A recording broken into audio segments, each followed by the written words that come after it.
Perfect. So, first of all, thank you for joining us. How is your weekend going so far? So far, pretty good. Enjoying this nice Madison, Wisconsin weather. So, that's where you live now, right? Yes. Because I remember, so I first heard about the Black Butterfly because I'm in GBLA, which is the Young Professionals Auxiliary part of the Urban League in Baltimore. And we had a game night, and the question was, what is the Black Butterfly? At the time, I had no idea what the Black Butterfly was. And so when somebody answered and they said that it has to do with sort of like the segregation or the congregation of wealth within Baltimore, and then other things that are affected as well, such as not just money related, but health disparities as well. And it was like in the shape of a butterfly where the population is majority African American. And so I just thought that it was so fascinating, that concept. Was so fascinating because it's definitely true. You do see it like downtown, the downtown area, the White L part. You see that that's where majority white people are, and you can see the investment that is there. So I did a little bit of research. I went online and I said, okay, what's I wanted to do more research on what is this Black Butterfly all about? How did it come to be? And that's when I found out that a professor at Morgan had actually created the term. So yeah, I just like if you could just expound on that a little bit more for us. Yeah. I was actually drawing, well, there's a racial dot map that Dustin Cable produced. He was with the University of Virginia. So your listeners, they can go on to Google, search racial dot map, University of Virginia, and it'll come up. And I was exploring that, looking at Baltimore, and I noticed they didn't have a pronounced boundary. So I drew the boundary around Baltimore City, and it became it's just jumped right out. Like you could see the white L, and then I was like, hey, that looks like a black butterfly. Like it was 2015. That was the year that Kendrick Lamar came out with To Pimp a Butterfly. Mm. And so I was just thinking about that analogy. So I was like, you know what, I'm going to call it the black butterfly, because I wanted to actually have the same sort of symbolism behind it, that butterflies are beautiful. They can blossom and grow, transform from caterpillar into that butterfly format if they Mm. have the right nurturing. But that doesn't happen. And so his analogy was that butterflies can be pimped. And that's sort of the thought that I had in mind, was that in Baltimore, a hyper segregated city, what you have is a situation where the white L has the hyper accumulation of resources, and the black butterfly has the hyper disinvestment of resources. So it's and that really takes place through multiple formats. It takes place through predatory loans, where banks give loans where black people are charged higher rates. So that's an extraction. Then you have payday lending facilities, pawn shops, things of that nature. That's check cashing places. Those are extracting higher fees from black folks. A lot of times the grocery stores aren't as good, so you have to travel further. So that's additional cost, more gas that you have to put into your Mm. car to get to fresh fruits and vegetables. So it was really sort of, even though there was a connection between where white people and black people are clustered in the city, the metaphor was really also about the way that capital and money are Mm. clustered in the city. So you have to put that on top in order to really fully understand the power of what I was trying to explain. Okay, that's a good point that you made. Have you done any research on the history of Baltimore and how it has shifted over time? Because I know that things have changed over time. So I was just curious as to, was there always a black butterfly, or was there a period of time where things were more equal? What are your thoughts? Yeah, I mean, Baltimore didn't become a majority black city until the mid 1970s. Hmm. So before that, the black butterfly really fans out from East Baltimore and West Baltimore, and it stretches all the way out to the county. But if you go back to, say, the early 1900s, Baltimore only had like two little spaces just east and west of downtown. Um, and they used to be called the lung blocks, because it's like your heart, where the lungs are go on both sides. but you don't really see it in the middle. That's where the heart is. And so the long blocks immediately east, immediate west of downtown, that's where Black people were concentrated if you go back to the early 1900s. And actually, that's where, at that time, the early 1900s, there was a mayor named John Barry Mahul in 1910. He created the first, he passed the first racial zoning law, the first residential racial zoning law in America's history in Baltimore in 1910. And actually, it just so happens that they did that because there was a Black lawyer. His name was George McMecken. A lot of your folks may have, in Baltimore, may know about McMecken Street. So George McMecken, he was the first graduate of the newly renamed Morgan College, which the original name was Centenary Biblical Institute. So George McMecken, he actually graduated from Morgan College in 1895. Then he went to Yale Law School, got his law degree, came back to Baltimore, and he was practicing law, and he moved into 1834 McCullough Street. A lot of your folks may know about McCullough Street, West Baltimore. He moved into that house. It was an all-white block at that time, and he moves in, and the white community has a fit. So they end up throwing rocks through his window. They throw bricks through his skylight on the top of the third story of his home. And it's that incident that actually causes white Baltimore at the time to pass that racial zoning law. And so then you see the next mayor, James Preston. Some folks may have heard of Preston Street. James Preston, he was actually the most racist mayor in Baltimore City's history because he kept passing these racial zoning ordinances. He tried 3 more times to pass racial zoning ordinances before the Supreme Court struck them down in 1917 with Buchanan versus Worley. So Baltimore actually is ground zero for urban apartheid in America. And then, not to mention, north of Baltimore at the time, you know where Cold Springs Lane is, that was the northernmost boundary of the city until 1918. So before 1918, Roland Park, Guilford, Homeland, all of that was still Baltimore County. But the Roland Park Company, which built those communities, the Roland Park Company built 4 communities in Baltimore: Roland Park, Guilford, Homeland, and then Northwood later.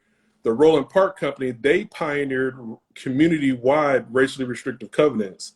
So basically, if you or I were going to buy a home in Baltimore County in Roland Park, which was in Baltimore County in 1913, if we were going to buy a house there, the deed to the house would have said, you cannot sell your home to Negroes. Wow. So Baltimore was pioneering this. And then that land becomes part of the city in 1918 when Baltimore completed its last annexation.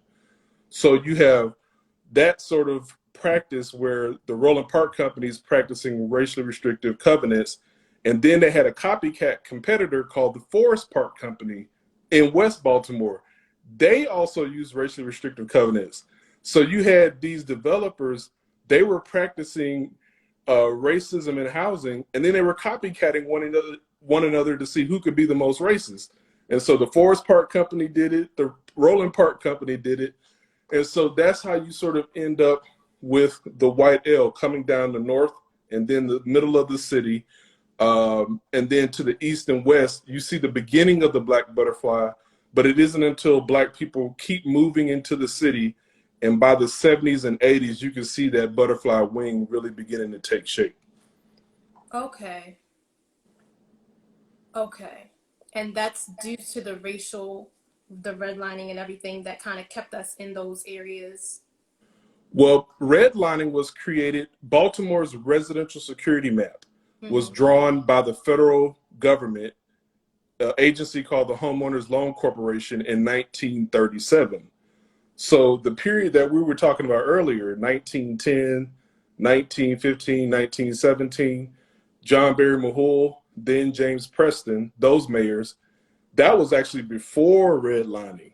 So when redlining came on board, it's like the federal government was like, me too, how can I help intensify racial segregation in Baltimore? Wow. So before redlining even came on, there was racial zoning, racially restrictive covenants. Then you had a situation where uh, you know where Mercy Hospital is, right? Mm. Mercy Hospital, downtown St. Paul Street. There used to be a black community there across from Mercy Hospital. It was called Gallows Hill. It was a black community. That's where Bethel AME used to be. That's where Union Baptist Church used to be. A black lawyer named William Ashby Hawkins used to live there. But under Mayor James Preston, that area was condemned and those houses were torn down. And so now there's a garden there called Preston Gardens. And so now that park area, and then Black Baltimore got pushed west.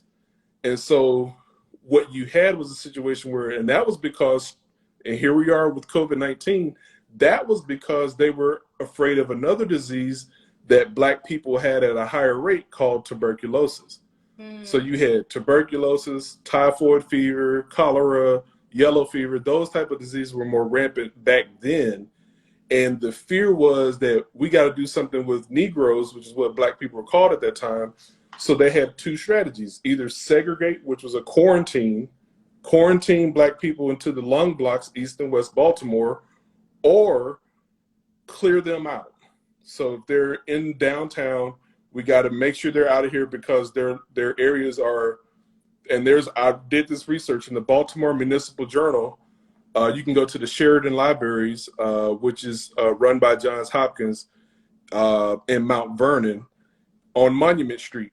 You can go to the library and ask the librarian Paul to go pull the Baltimore Municipal Journal.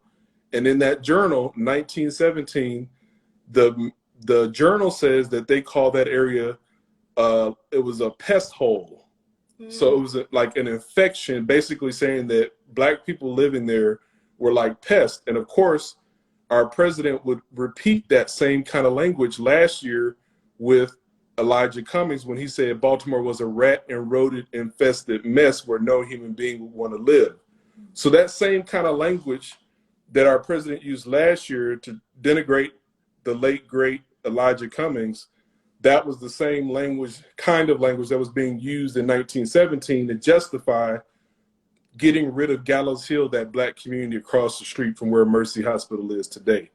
So practice by practice, policy by policy, that's how the white L and the black butterfly came into place. It didn't just spring up overnight.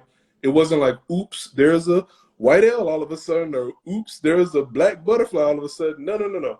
It was government passing policies, enforcing practices over time that created the hypersegregation that bedevils Baltimore to this day.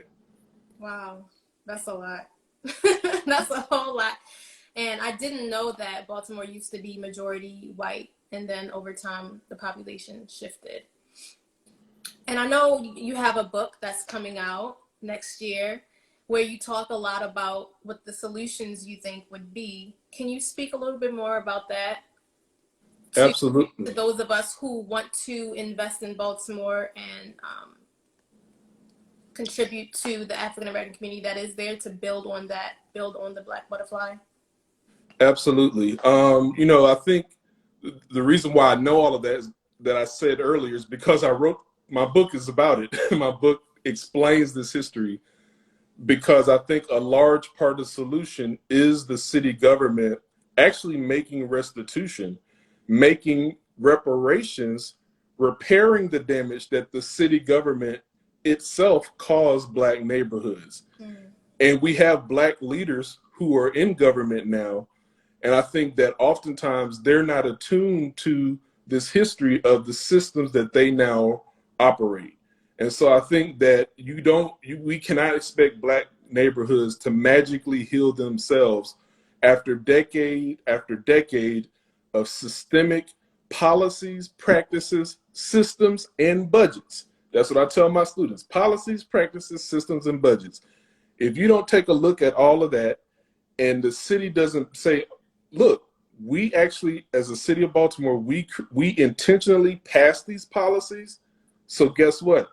That means we can intentionally pass policies to help heal red line Black neighborhoods. And I think that is where the solution starts.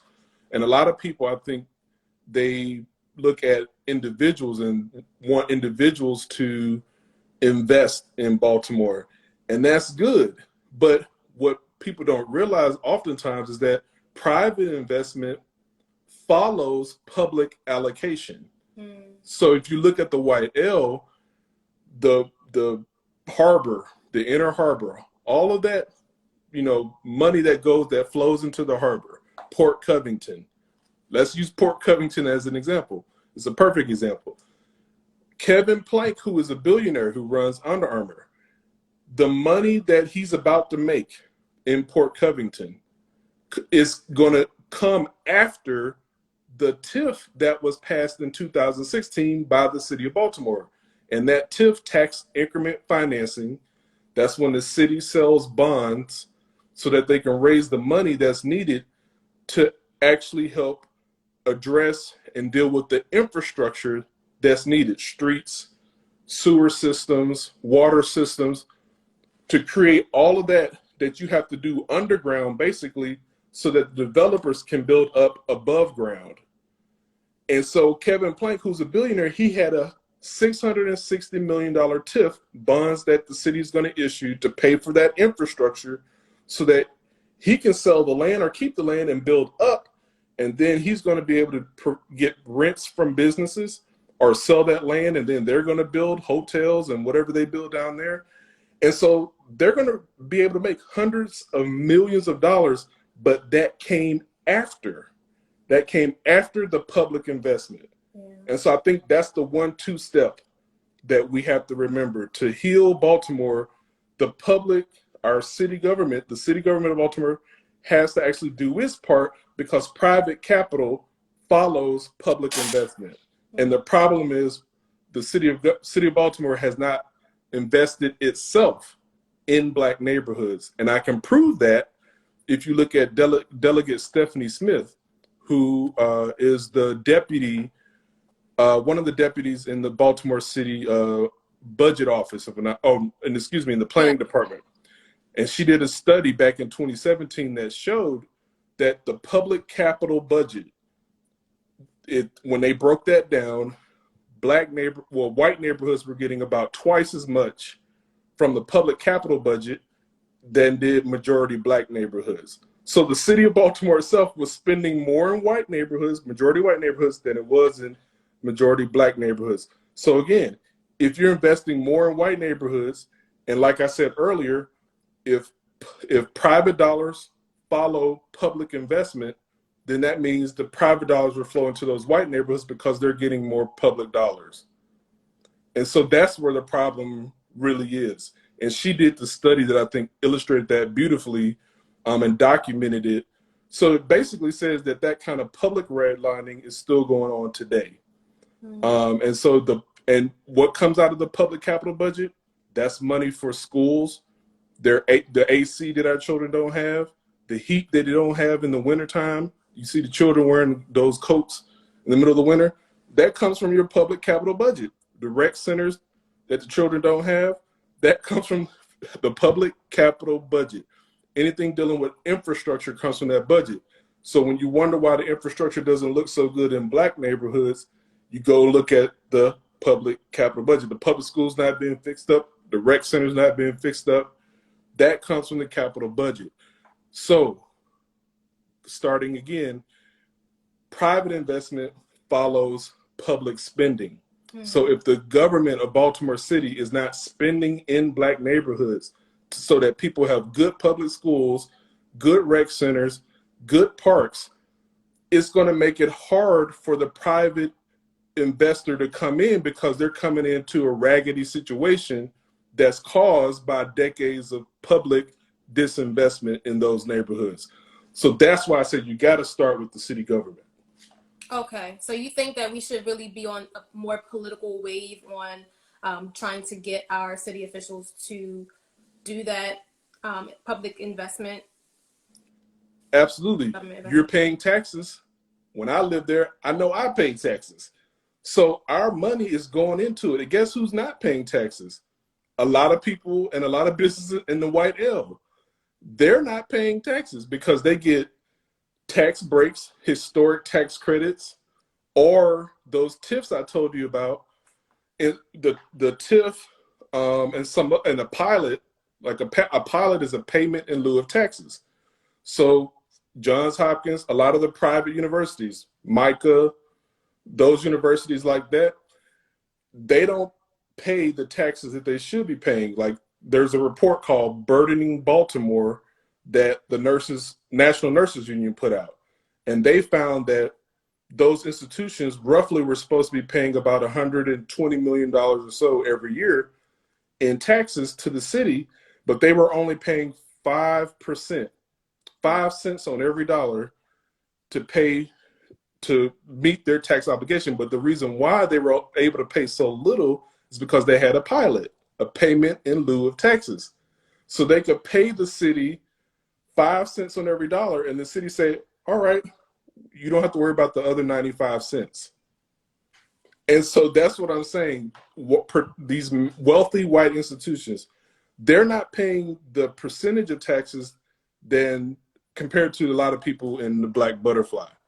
And so that's what I'm saying in terms of that. The inequality is baked into the policies. The inequality is baked into the taxes. Why do you think our public officials aren't like changing that and creating the policies? Because I feel like we have a majority Black city council and our politicians. So, you know, why do you think things aren't changing as far as the policies go? Well, I think, if you read the scripture, the Bible says people perish for a lack of knowledge. Mm-hmm. So a lot of people don't know a quarter of what I've just said over the past 20 minutes, right? I had to write the book on it so that I knew it, so that I could tell you, here's how it happened and here's what's going on now. Like I wrote the book. Yeah. The scripture also says, study to show thyself approved. Like a lot of people are not studying. Now, I'm not going to blame on them. We have an education system that does not teach people city history, urban history. It doesn't teach them about the policies that I just named: racial zoning, racially restrictive covenants, redlining. Who among us learn these type of things in school? But these are the very things that you should be learning, that our children should be learning K through 12, so that they walk out of those schools understanding, here is why my community is in the condition that it is in. And now I know, because I know that history, now I know what needs to be done to help dismantle the systems that have kept our neighborhoods looking the way they look. And so I think education, or the miseducation, as Carter G. Woodson and Lauryn Hill might say, is at the root of it. When people don't know this history, including our politicians, then that means they walk into office and they think that everything is okay, or they blame the people that live in these neighborhoods instead of blaming the policies and the practices, the systems and the budgets that have been in place for over 100 years here in Baltimore City. This is so good. Like, it's so good because I feel as though, like, with me getting educated more about this, I can definitely pass the information along. As I said, I'm part of the Urban League, and we try to do as much as we can to advocate for citizens of Baltimore, disadvantaged citizens of Baltimore. So I definitely would want to pass the information along, and I'm sure your book would be a great blueprint to help educate as well for our politicians. Absolutely. Yeah, I guess to answer your question earlier, one of the solutions I talk about in the book is Baltimore neighborhood reparations, because the policies that I mentioned earlier, racial zoning, racial restrictive covenants, redlining, those policies all hurt and damaged Black neighborhoods in Baltimore tremendously. And so since those policies and practices caused such damage, my book, I outlined a plan so that the city can help repair those neighborhoods. And so that involves taking 10% of Baltimore City's budget, which is right now, the last time I checked, was around $2.9 billion. So 10% of that is $290 million. So take $290 million, or whatever 10% will be going forward, divide that among the top 20 red line Black communities, which are in the Black Butterfly, and then set up democratically elected neighborhood councils that are representative of people that live in that community. You got to have youth, elders, LGBTQ folks, you got to have men, women. You got to have a spectrum. Don't just have all elders. Don't just have all men. You got to make sure it's representative so that that group can actually say a group of 15. I say it needs to be 15 people so that they can decide here's where we need to spend the money that we're getting from the city to help repair our neighborhoods. And that needs to be in place for probably at least 50 years, if not longer, because again, it took 100 years to get where we are. So this is not going to be fixed overnight. Right. It's so interesting you said the fact that you see it being the public investment is more, or should come first, because I feel what I experience is that a lot of us as individuals or nonprofits, we're trying to do our best to invest in Baltimore, and it feels like it's not completely sticking. So how, now let's say we don't have much control over that piece of the whether what the government's going to do. What is it that us as individuals, what can we do to invest more in those communities? Well, I mean, that's very difficult because again, the white L has been subsidized. Yeah. So there's no reason why the black butterflies shouldn't be as heavily subsidized. And for a long time, it should be subsidized even more, again, to correct the damage. And that's what equity is, by the way. A lot of people talk about equity, racial equity. Equity is actually doing more for the communities that have been caused the most harm.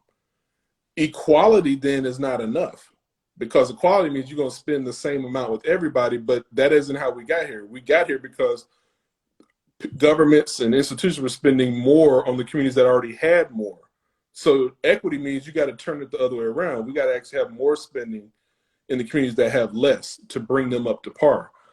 But I guess to your question in terms of what we could do, I think there are things that, churches could band together and pull their monies into, a new black bank, or strengthening an existing black bank like Harbor Bank, and so that you could have lending that's taking place with black business owners, black enterprise creators.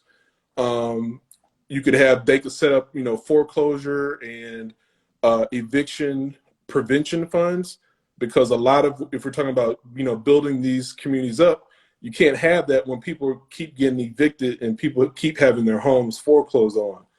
And that's why Baltimore, in large part, among other things, is losing population. So Baltimore is not building up; it's actually bleeding out.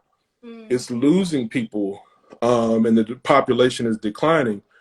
But I think, black churches could be the hubs of lending. I think there needs to be more cooperative economics in Baltimore, in the black community. And that's another. I'm sorry? What would that look like? Well, I mean, it would look like people,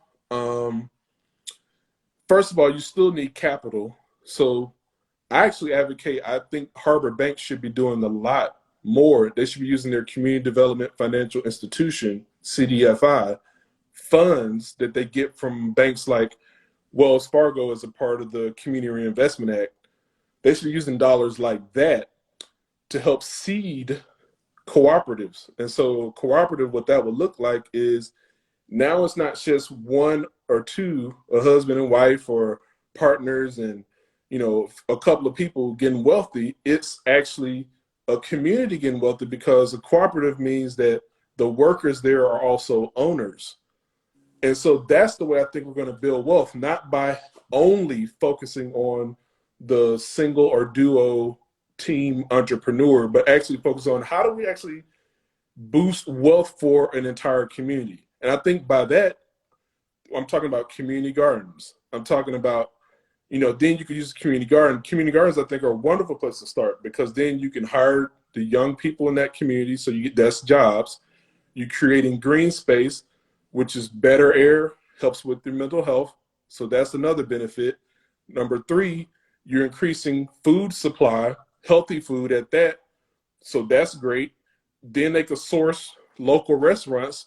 So now that's economic engine and bringing in income.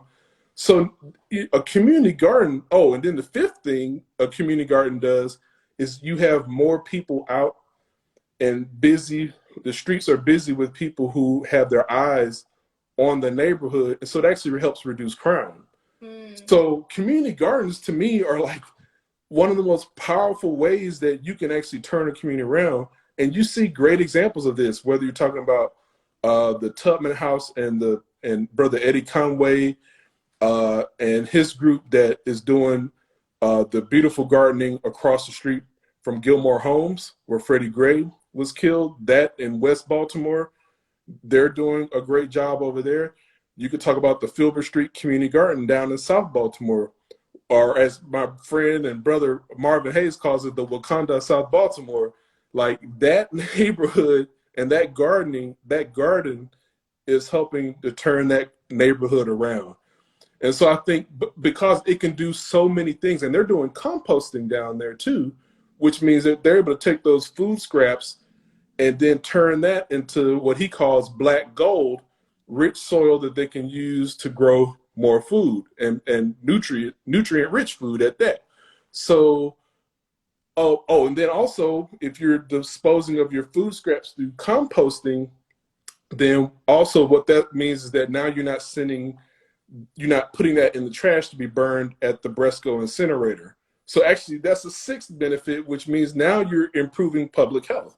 Now the air is cleaner because we're not putting all of our trash into that dirty incinerator that releases polluted air into that neighborhood and the surrounding neighborhood. So I think community gardens are a wonderful community enterprise that CDFIs could be providing seed funding for real capital, and I'm talking about should be at least $1 or $2 million that are provided in terms of capital for community enterprises like community gardens.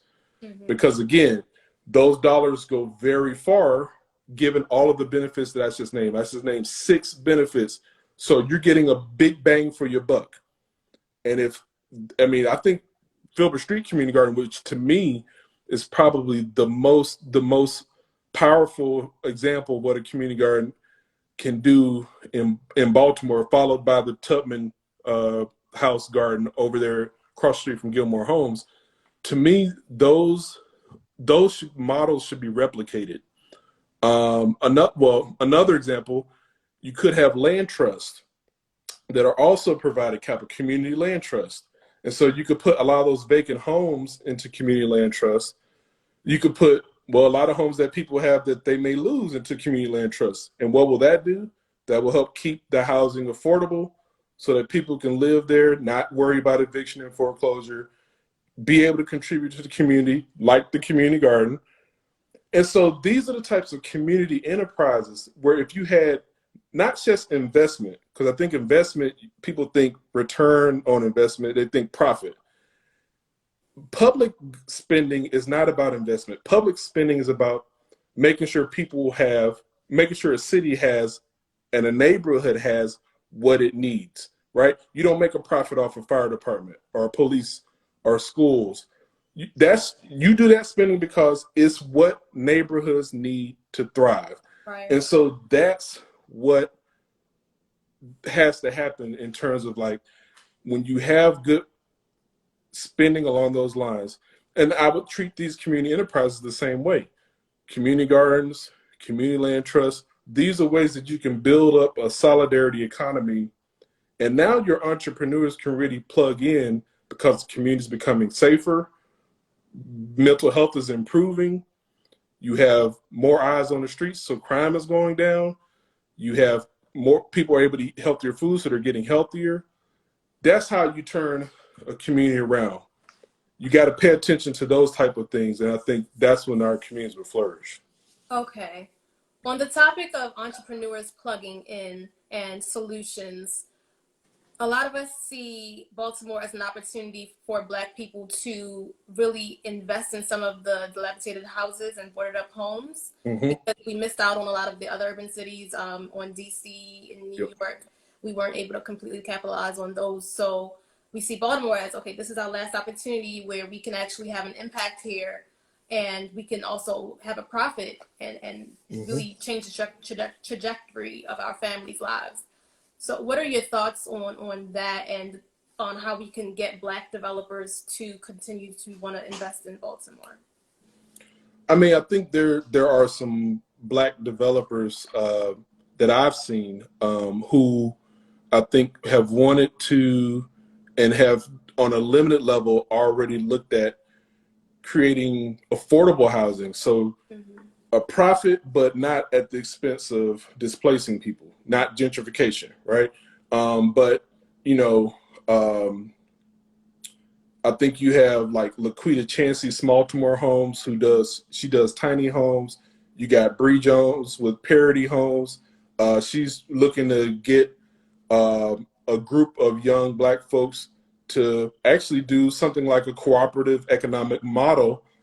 Put in, if she gets 20 home buyers who can pool their resources together, then she can leverage that to get more investment. That's a cooperative, an investment cooperative, if you will, for housing.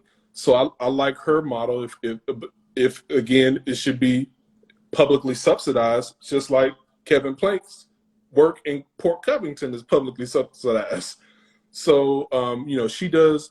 I think she has a great plan. And then there are others that I've seen that I think I want to say Monarch Butterfly.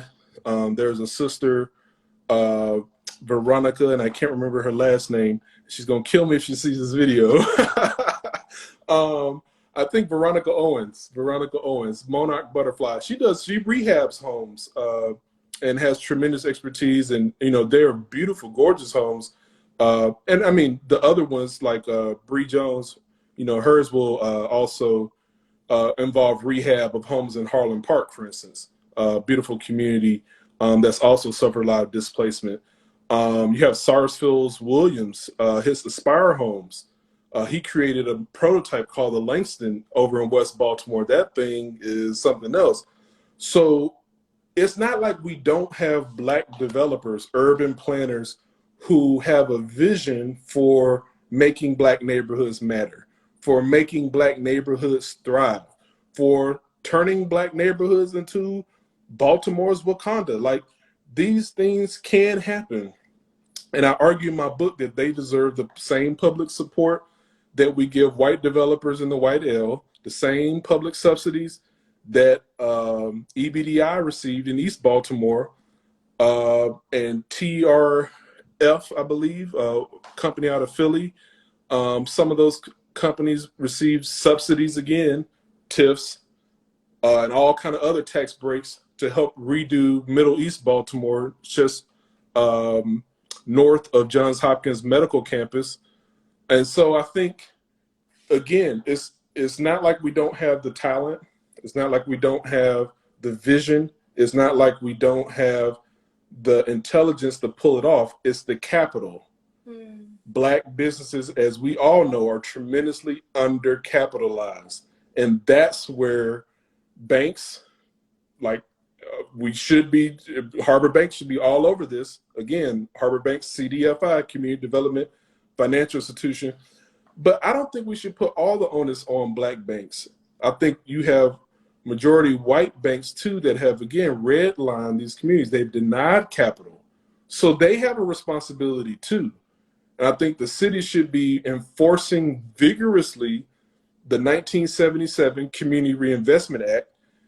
And those banks, all banks, should be investing resources in Black neighborhoods to provide the capital that Black entrepreneurs and Black cooperative owners need to help make their communities thrive. That should be the approach and vision in terms of investment and making sure there's a strong economic base for development.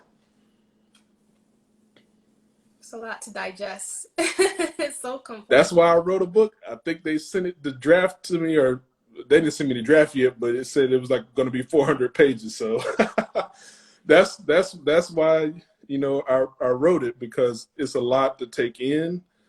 It's a lot to study. It took me 3-4 years to write it. Wow. So it was significant part of my life, putting the information together. But I'm blessed. I'm glad I had the opportunity to do it. I'm glad I had the time. I'm glad I was at the mighty Morgan State University where, I had the freedom. Dean Kim Sitnor over in the School of Community Health and Policy, my old boss, gave me, the space, to be in the community, to learn from people. And then my publisher, Johns Hopkins University Press, to give me a chance to write it down, and the opportunity to publish it. So, I'm tremendously blessed, because, and this is why I wanted to do that. I didn't want to just talk about the problems. I wanted to actually say, look, here are the solutions.